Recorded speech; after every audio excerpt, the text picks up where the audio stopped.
வணக்கம். நம்ம இன்னைக்கு பார்க்க போகிறது Thursday சாய்பாபா பிளெஸிங்ஸ் தான் பார்க்க போகிறோம். பிளெஸிங்ஸ் எஸ், நான் சொன்ன மாதிரி அப்பா கிட்ட இன்னைக்கு ப்ரே பண்ணி எடுத்தது வந்து Thursday சாய்பாபா டெக்லேருந்து எடுத்திருக்கேன். ஸோ எனக்கு ஒன்லி பிளெஸிங்ஸ் மட்டும்தான் வேணும், அட்வைஸ் வேண்டாம் அப்படின்னு அடம் பண்ணி எடுத்திருக்கேன். சரியா? ஸோ 6 கார்ட்ஸ் தான் எடுத்திருக்கேன். இதில் வர விஷயங்களை நான் உங்களுக்கு சொல்கிறேன். சில பேருக்கு பொருந்தலாம், சில பேருக்கு பொருந்தாமல் போகலாம். ஓகேவா? ஸோ பொருந்தவங்க எடுத்துக்கோங்க, பொருந்தாதவங்க தவிர்த்துடுங்க. சரியா?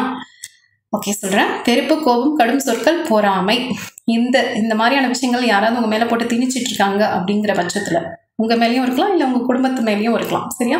ஸோ அப்பா என்ன சொல்கிறாருன்னா, இவைகளிடமிருந்து நான் உன்னையும் உன் குடும்பத்தையும் பாதுகாப்பேன் அப்படின்னு சொல்கிறாங்க. இன்னொரு விஷயம், அவர்களுக்கு இப்போ உங்கள் மேலே கோபத்தை காட்டிகிட்டு இருக்காங்க இல்லையா, ஸோ அவங்களுக்கு வந்து நான் என்னோட அன்பின் பார்வையால் அவங்க மனசில் ஒரு அன்பை விதைப்பேன் அப்படின்னு சொல்கிறாரு. ரொம்ப அற்புதமான விஷயம். அவங்களுக்கு ஒரு மனசுக்குள்ளேருந்து ஒரு அன்பு வந்துடுச்சுன்னா அவங்க யார் மேலேயும் காயப்படுத்துகிற சொற்களை வீச மாட்டாங்க அப்படிங்கிறது அப்பா உங்களுக்கு சொல்கிற விஷயங்கள். இது உடனே நிகழுமான்னு கேட்டால் இல்லை, அவங்களோட கர்மான்னு ஒன்று இருக்கு இல்லையா, ஸோ அப்போட பிளெஸிங்ஸ் டக்குன்னெலாம் போகாது இல்லையா. ஸோ கொஞ்சமாக அவங்களுக்கான மனமாற்றம் வரும். ஸோ உங்கள் மேலே அவங்க காட்டுற கோபம், வருத்தம், இல்லை ஏதோ ஒரு பொறாமையின் வெளிப்பாடாக சில விஷயங்கள் செஞ்சிட்ருக்காங்கன்னா அது படிப்படியாக குறையிறதுக்கு நிறைய சான்சஸ் இருக்குது. ஸோ சூப்பராக இருக்குது, கார்ட்ஸ் நல்லா இருக்குது, வெரி குட். நெக்ஸ்ட் ஒன், மாலை 6 மணிக்கு மேல் உங்கள் வீட்டில் தீப வழிபாடு செய்யுங்க அப்படிங்கிறாங்க. ஓகேவா? ஸோ தீப வழிபாடு செய்ய முடிஞ்சால் செய்யலாம், இல்லை கேண்டில் சேர்த்துலாம். இது எதுக்குன்னா, அந்த ஒரு ஒளி உங்கள் வீட்டில் எப்போதுமே ஒரு 6 மணிலேருந்து ஒரு 8 மணி வரைக்கும் ஒரு ஒளி இருந்துச்சுன்னா அது ரொம்ப நல்லாயிருக்கும். உங்கள் வாழ்க்கையிலையும் ஒரு ஒளி வரும். குதூகலமாக இருங்க. ஓகேவா? இப்போ 6 மணி, சாயங்காலம் 6 மணினா அந்த காலத்துலலாம் சொல்லுவாங்கல்ல, 6 மணிக்கு மேலே சண்டை போடக்கூடாது, திட்டக்கூடாது, அழுகக்கூடாது. அதே மாதிரி தான் தேவதைகளும் இறையாற்றல் கொண்ட சில தூதுவர்களும் நம்ம வீட்டுக்கு வருவாங்க. சரியா? அந்த மாதிரி இப்போ நம்ம எப்படி இருப்போம், நம்மளே ஒரு வீட்டுக்கு விருந்தாளியாக போகிறோம், இல்லை ஏதோ ஒரு காரணத்துக்காக போகிறோம் அப்படின்னா அந்த வீட்டில் சண்டை சச்சரவு ஒரு மாதிரி பிளான்னு இருந்தால் நம்ம போவோமா? திரும்பி பார்க்காம ஓடி வந்துடுவோம். ஸோ அந்த வீட்டில் அதே மகிழ்ச்சியாக சந்தோஷமாக இருந்தால் நம்ம போவோம். அதே மாதிரி தான், அதே பேட்டர்ன் தான், வேறு எந்த சேஞ்சும் கிடையாது. 6 மணிக்கு மேலே நைட் ஃபுல்லாக கூட எடுத்துக்கலாம். ஓகேவா? அடுத்த நாள் 6 மணி வரைக்கும் உங்கள் வீட்டை எவ்வளோ அமைதியாகவும் தூய்மையாகவும் சந்தோஷமாகவும் மகிழ்ச்சியாகவும் வச்சுக்கிறீங்களோ அந்த அளவுக்கு பிளெஸிங்ஸ் உங்களுக்கு வரும். இந்த பிளெஸிங்ஸ் எதுக்கு வருதுன்னா, அது வந்து இப்போ செடிக்கு தண்ணி ஊற்றுற மாதிரி தான். ஒவ்வொரு மனிதர்களுக்கும் ஆசீர்வாதங்கிறது இன்றியமையாதது. சரியா? நல்லவர்களோட ஆசீர்வாதமும் சரி, தேவர்களோட ஆசீர்வாதமும் சரி, இறைவனோட ஆசீர்வாதமும் சரி, அவங்களுக்கு ஒரு நல்ல தண்ணி மாதிரி, ஒரு எனர்ஜி மாதிரி அது கிடைக்க தான் இந்த மனித ஆற்றல் வந்து ரொம்ப முன்னோக்கி சென்று கொண்டு இருக்கும் அப்படிங்கிறது தான் படைப்போட நீதி. ஸோ புரிஞ்சுக்கோங்க. 6 மணிக்கு மேலே எந்த சண்டை சச்சரவும் வேண்டாம். எதுவாக இருந்தாலும் காலையில் டே டைம்லேயே போட்டு முடிச்சிருங்க.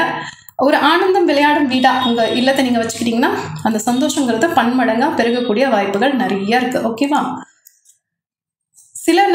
சில நபர்களுக்கு வந்து உங்கள் வாழ்க்கையில் ஒரு இருள் சூழ்ந்த மாதிரி இருக்கலாம். சரியா? ஸோ அப்பா சொல்கிற விஷயங்கள் இப்போ அது வந்து ரொம்ப தற்காலிகமாக தான் இருக்குது. ஆனால் நீங்கள் என்ன நினச்சிக்கிறீங்க, இதுதான் பெர்மனெண்ட்டு, என் வாழ்க்கை இனிமேல் இப்படி தான் இருக்க போகுது, இது என்னோட கர்மா, நான் இதை இப்படி தான் கழிக்கணும், அந்த மாதிரி நினச்சிட்டு இருக்கீங்கன்னா அப்பா சொல்கிற விஷயங்கள், அப்பா கொடுக்குற பிளெஸிங்ஸ் இல்லை.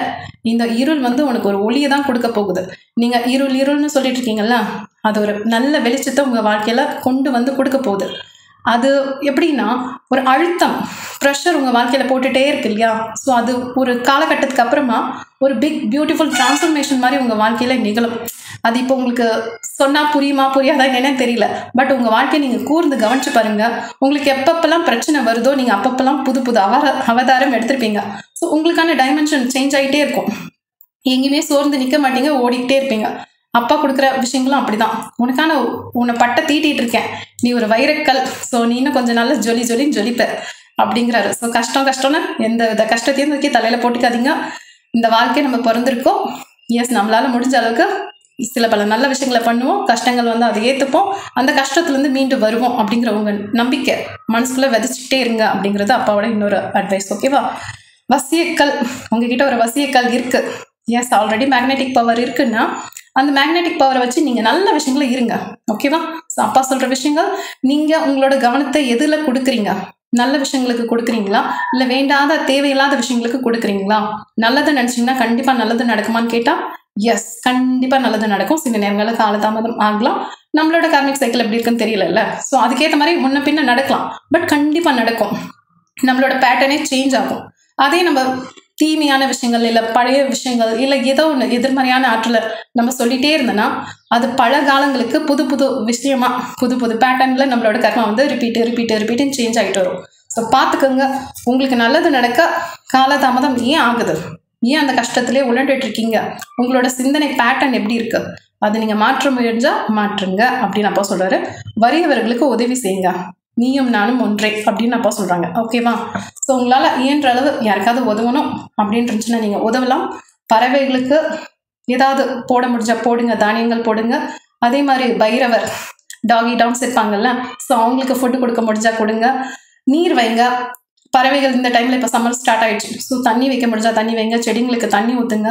எவ்வளோ நல்ல நல்ல விஷயங்களில் உங்களை ஈடுபடுத்திக்க முடியுதோ நீங்கள் அவ்வளோ நல்ல விஷயங்களை ஈடுபடுத்திக்கிட்டிங்கன்னா, சில ஒரு மாதிரி போரிங்காக இருக்குது, இல்லை ஏதோ ஒரு கஷ்டத்தை என் மனசில் உள்வாங்கிக்கிட்டே நான் இருக்கேன், என்னை சுற்றி ஏதோ ஒரு கஷ்டம் இருக்குது, இல்லை யாரும் எனக்கு ஏதாவது பண்ணுறாங்களா, என் வாழ்க்கையில் சில பல தடைகள் இருக்குது, என்னோட எதிர்காலம் எப்படி இருக்குது அப்படின்ற மாதிரி சில பயங்கள் இதில் தெரியுது.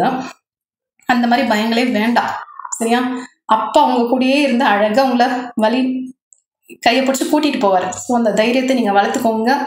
பயம் வேண்டாம். இது ஃபுல்லாக பிளெஸிங்ஸ் தான் வந்திருக்கு. எல்லாமே நல்லதாக வந்திருக்கு. ஓகேவா? நமக்கு நல்லது நடக்கணும்னு முதல்ல நம்பணும். சரியா? என்னோட த்ரோட் கொஞ்சம் கரகரான்னு இருக்கு, அதனால வாய்ஸ் கொஞ்சம் அப்படி இப்படி இருக்கலாம். அட்ஜஸ்ட் பண்ணிக்கோங்க. Happy Thursday. Okay, thank you.